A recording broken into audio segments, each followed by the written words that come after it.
Humans of the cardboard, welcome back to Just Nuts, guys. Today I want to have a small discussion about an upcoming deck that may be a really interesting, competitive contender in the next couple of months. And this is like a weird kind of just synchro good stuff kind of deck. I've seen multiple iterations of this coming out of the OCG in the last couple of weeks / months.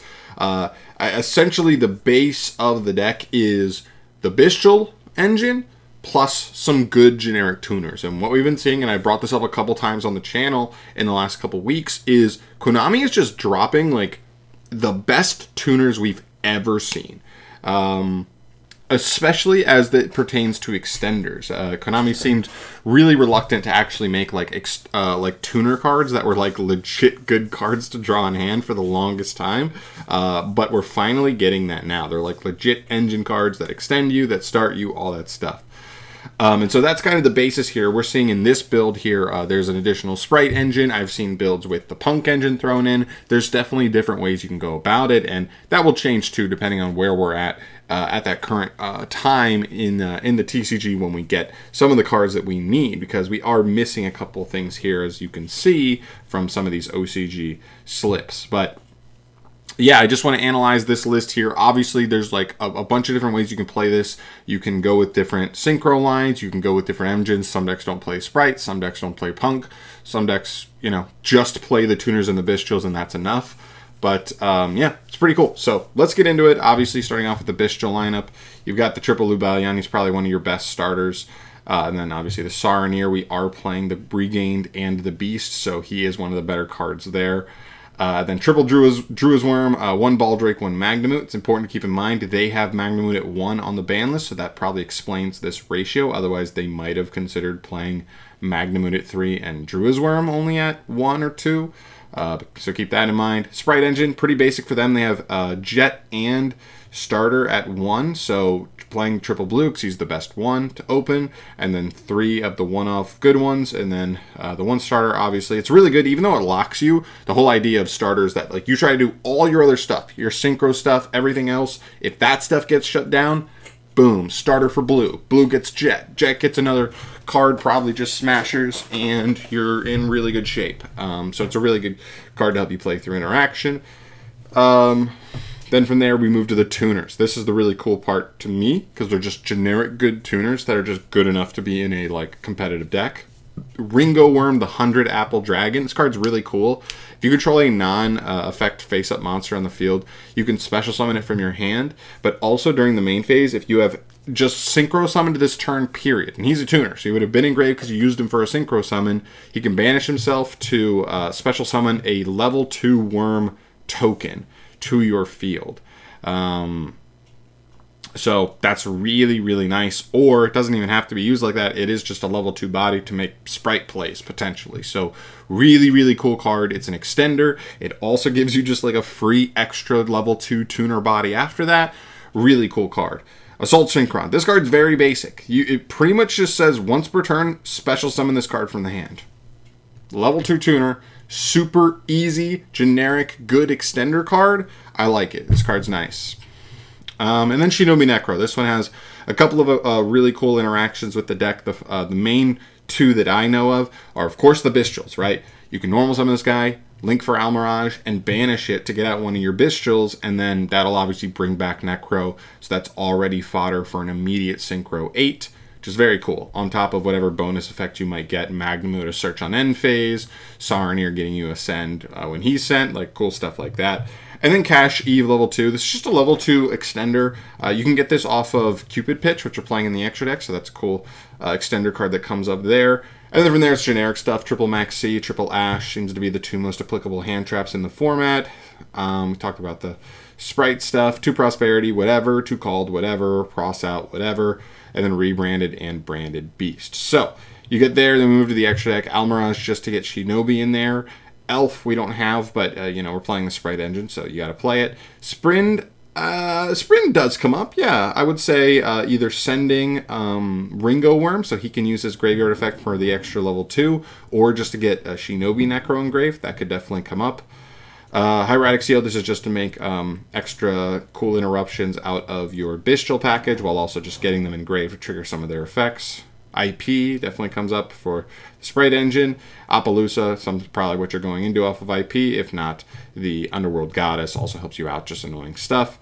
Cupid Pitch, searching you the Cash Eve level 2, cool extender. Chaos Ruler. This is probably the biggest discrepancy when we look at if this deck can be applicable to the TCG, is this guy's already banned. Konami already said, with the Punk engine, this guy's too good. And so this is the biggest discrepancy. If you look through what they have, I mean, every Bystial is light or dark. Blues and Jets, your best Sprite monsters to find, are dark. Ringo Worm's light. Assault Synchron's dark. Shinobi is dark.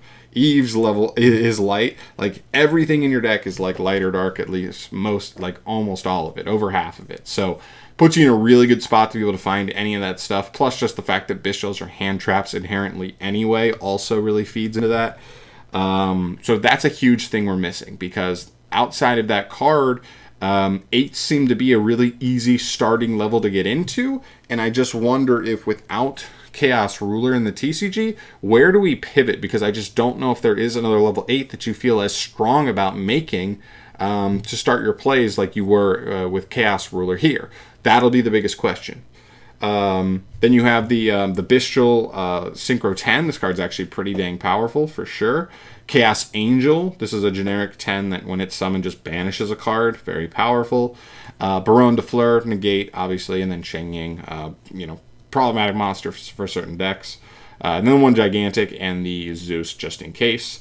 But yeah, this is like the basic outline here. Obviously, there are different choices you can even be making in the OCG right now. Obviously, the biggest differences are this. We have triple Magnamut, they don't. We have triple Starter, they don't. But they also have some things we don't. Not just the cards that we don't have out yet in the TCG. We will get those. But stuff like... what are the big ones? So those are there. Is mainly extra deck stuff, right? With Elf and Chaos Ruler being banned, one, you have to question the Sprite Engine. How much worse is the Sprite Engine without Elf? That, like, do we really consider not playing it anymore? Because Elf offered a lot of follow-up, backup potential and grindability. And also with like Chaos Ruler, you have to wonder what's the 8 we can pivot from there. So those will be the big questions. There's also another card here, and I think this card could give us some of that potential as far as replacing Chaos Ruler. But keep in mind, I talked about the Punk engine. We have E-Telly at 3. That's like an insane extender card, of course, and this deck doesn't really rely too much on the normal summon. From there, Revolution Synchron's another card we actually just got revealed like a week ago. I did a full-on video going in depth on this card and some of its applications. I think overall its level just becomes a little bit clunky, just because this deck is all about Bystials and like level 6s. So this card plus level 6, if you're using its hand effect to synchro summon, I think your only viable target is Power Tool Braver Dragon, because he's the only 9 you can actually make it using that way. Which is okay, but still a little bit awkward for sure. Maybe not worth it overall, but maybe there are certain things you could mess around with to make this card viable there. I don't know. But the big thing is, I think 8. Excel, Synchro, Stardust Dragon. If you don't know, this is a generic 8. When he's summoned, he just reborns a level 2 or lower tuner from grave.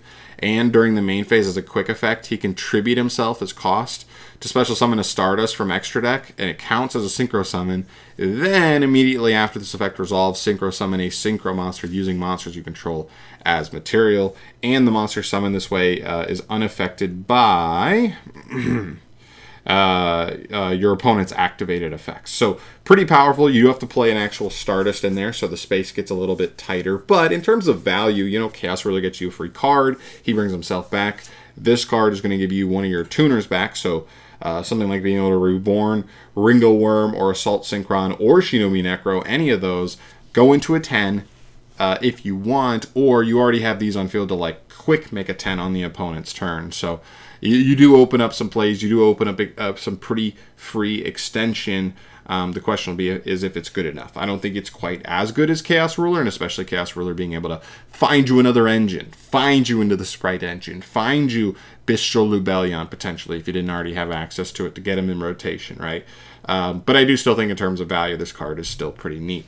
And then stuff like tuning, you know, especially if we do end up thinking Revolution Synchron could be a spicy card, we already have Assault Synchron, so tuning, being able to search any of those and give you like just mill one off the top could be pretty nice. I mean, looking at Ringo Worm, Lubellion, right? Shinobi Necro. There's like a couple of like mills where you're just like, it's a nice mill. I'm not mad about that. So I don't know. There's really cool options. I definitely need to do some digging here to see really where we're going to be and what the key differences are and how we can, you know, fix things up, cover things up, adjust with new different texts and stuff to see if we can still make a cool strategy out of this. But I do like the look of the deck. Looking at the deck, it looks really cool. You have to also love any deck that can play Bystials as part of your engine. Just already is in such a cool spot because you just inherently have hand traps. They're not always going to be great against every matchup, but since they can, you already have 6 hand traps here, but then on top of it, you just have the potential of, what is this, 8 extra hand traps on top of it, maybe even more in the TCG because we have Magnum at 3. So it's cool. It's a cool factor to have to your deck. But yeah, that's it for today. Just want to kind of do a generic discussion about this idea for a deck. I think once we get Cyberstorm access and we get Ringo Worm, I don't know where they'll import Assault Synchron. Hopefully it's sooner rather than later, but if it is, hopefully we'll be in a good spot there. And yeah, just like some really cool ideas. So there you go. Let me know your thoughts down below. I'd love to hear where you guys land on an idea like this for a deck, and if you have any suggestions for where we should pivot as the TCG goes from some of these options we won't have available. I'd be very curious to hear your guys' thoughts on that overall. But I'm out of here for today. Thanks for watching. Subscribe if you haven't. You want to see more discussions like this down the line, kind of some future prospect videos on potential decks that are interesting that might be playable down the line. And I'll see you in the next one. Peace.